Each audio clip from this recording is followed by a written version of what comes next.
English archaeologist Howard Carter made one of the most famous archaeological discoveries in the world in 1922. This discovery was the unveiling of the burial chamber of the Egyptian pharaoh Tutankhamun, and it was one of the most magnificent among the tombs of the pharaohs who ruled between 1332 and 1323 BC.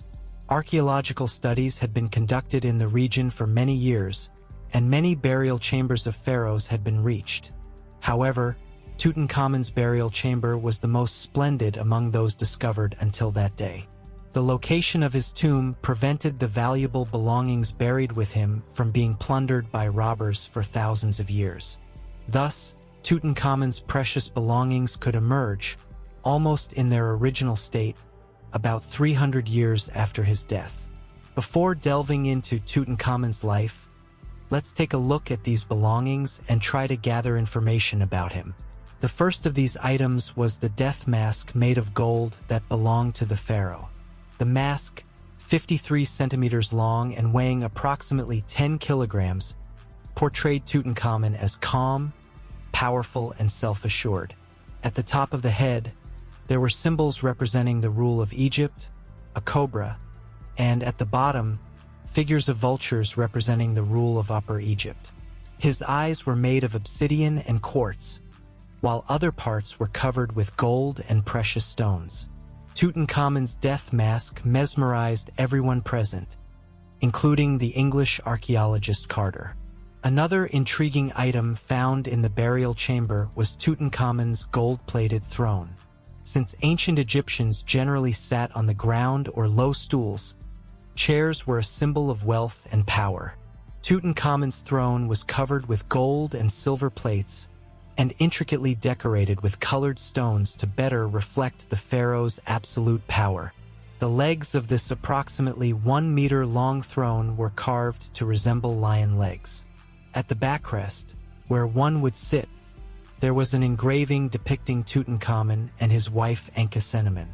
In addition to the gold mask and the throne, Tutankhamun was buried with approximately 5,000 precious items, including beds, war chariots, bows and arrows, scepters, and sandals.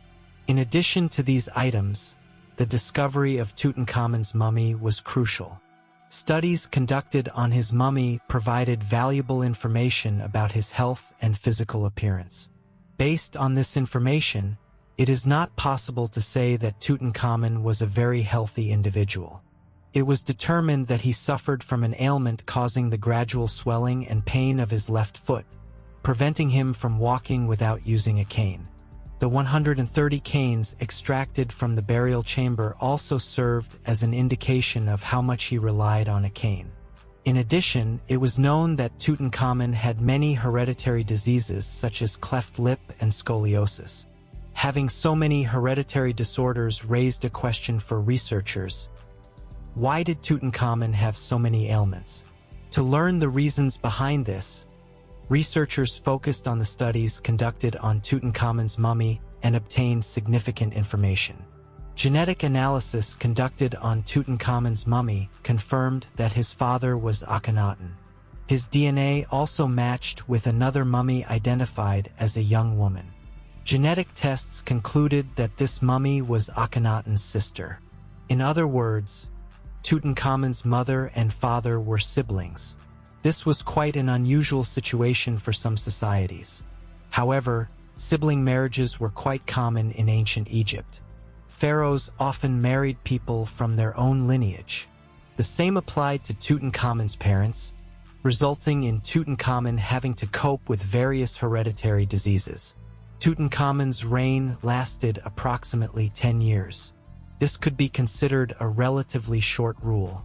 However, ascending the throne during one of the most turbulent periods in Egyptian history and the events that unfolded after his death made his reign noteworthy. To understand why Egypt went through a turbulent period when he ascended the throne, we need to go back to the period of Tutankhamun's father, Akhenaten.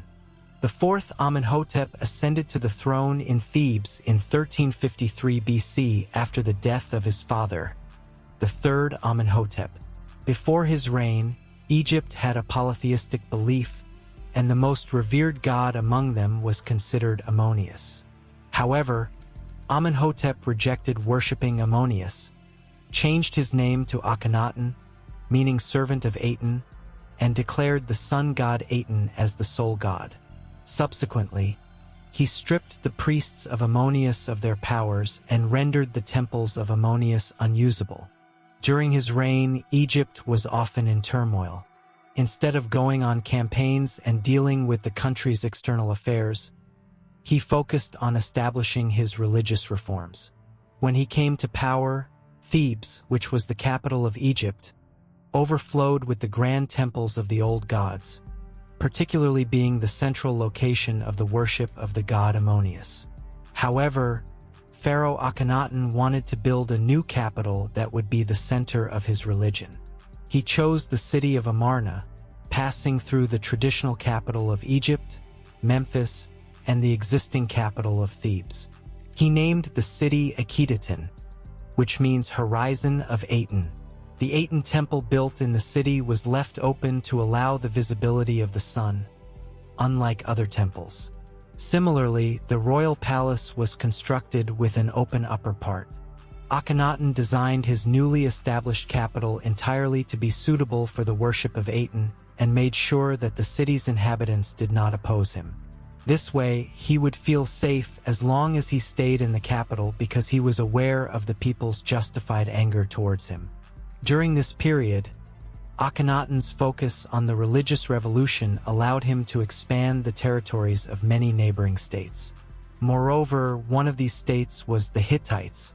Taking advantage of the chaotic situation in the land of Egypt, the Hittites invaded the Mitanni kingdom, which was an ally of the Egyptians. Although Mitanni king Akhenaten sought help from Egypt, the tumultuous situation in the country prevented him from daring to leave Egypt. His son, Tutankhamun, was born in such a troubled political environment around the estimated year 1341 BC. In fact, his father, named Tutankhamun, tried to raise him in a way that he would worship Aten and continue his father's religious revolution. When Akhenaten died, his son Tutankhamun ascended to the throne of Egypt. At that time, he was only 9 years old, and due to his young age, many of the decisions he made were influenced by his vizier Ai. Under Ai's influence, he realized that his father's attempts at a religious revolution had no resonance among the people and the nobility. Therefore, he decided to abandon the religion brought by his father and return Egypt to its old beliefs. First, he changed his name from Tutankhamun to Tutankhamun and restored the privileges taken from the priests of Ammonius. To completely rectify the damage his father had done to Egypt, he needed to remain on the throne for a long time. However, Tutankhamun was not a pharaoh healthy enough to live for a long time. In 1323 BC, he passed away at the age of 18 to 19. There is no information in Egyptian sources about how Tutankhamun exactly died. However, examinations conducted on his mummy allow us to have an idea about his death. There are 3 widely accepted views among scientists and archaeologists examining Tutankhamun's mummy. The first view suggests that Tutankhamun might have fallen victim to a murder. The fact that the young pharaoh's surroundings were filled with ambitious palace members, especially like the vizier, raises the possibility that he might have been killed without leaving an heir.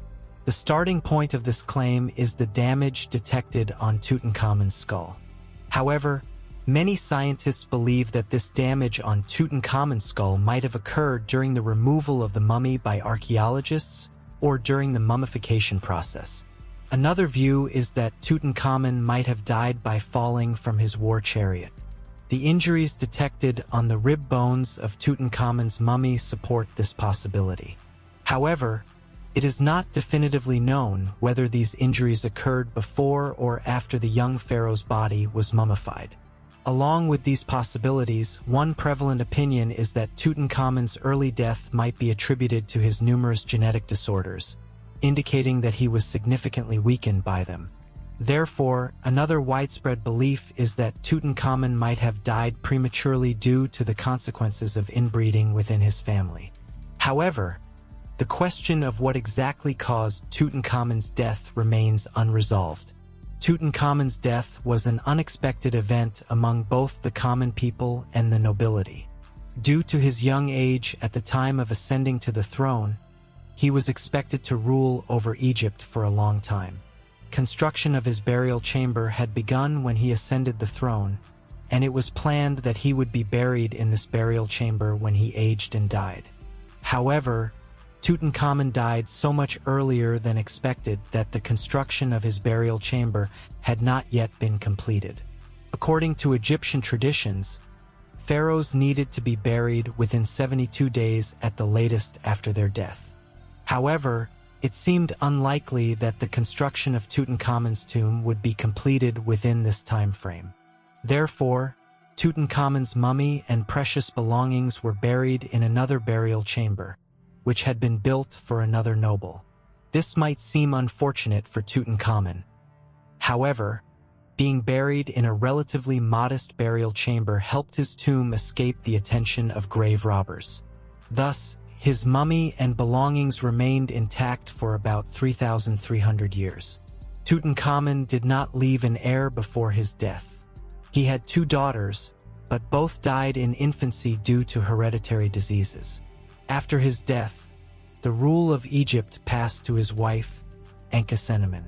However, it was challenging for Enkisenamun to stay on the Egyptian throne without an heir, especially since Vizier I, who desired to become Egypt's new pharaoh, married her. During this time, a letter was sent to the Hittite king on behalf of the deceased Egyptian king's wife. In the letter, the queen stated that her husband had died, she had no son, and she could not marry someone from her subjects. Therefore, she expressed her desire to marry the son of the Hittite king. Historians' guesses about the sender of this letter focus on 2 people. The first possibility is that although Nefertiti did not have a son, there was a suitable candidate to marry. She could marry Tutankhamun, who was the son of her husband from another woman. As for Enkisenamun, there was no eligible suitor from the pharaoh's lineage. In this case, it seems more likely that Enkisenamun wrote this letter. Receiving the letter, the Hittite king was astonished by the marriage proposal from the Egyptian queen, as this proposal implied that Egypt could be easily conquered without any effort. The king found the letter suspicious and sent an envoy to Egypt to make sure that the Egyptians were not playing a trick on him. When the envoys confirmed that the pharaoh had indeed died, the Hittite king sent his son Zenanza to ascend to the throne of Egypt. However, things did not go as expected for both sides. Zenanza was assassinated during his journey to claim the Egyptian throne. This assassination was likely carried out by Egyptian nobles who did not want a foreign king to become the pharaoh of Egypt. The killing of the Hittite king's son sparked a significant enmity between Egypt and the Hittites, marking the beginning of a painful process that would extend to the Battle of Kadesh. Tutankhamun's reign covered a relatively short period, about 10 years. However, he managed to bring stability to the country, pulling Egypt out of the chaos his father had caused. Despite not leaving an heir, after his death, the throne successively passed to Vizier I, army commander Hormheb, and Hormheb's vizier, who became Ramses. The grandson of the first Ramses, the second Ramses, would ultimately restore Egypt to its former glory, making it the most powerful state of the time.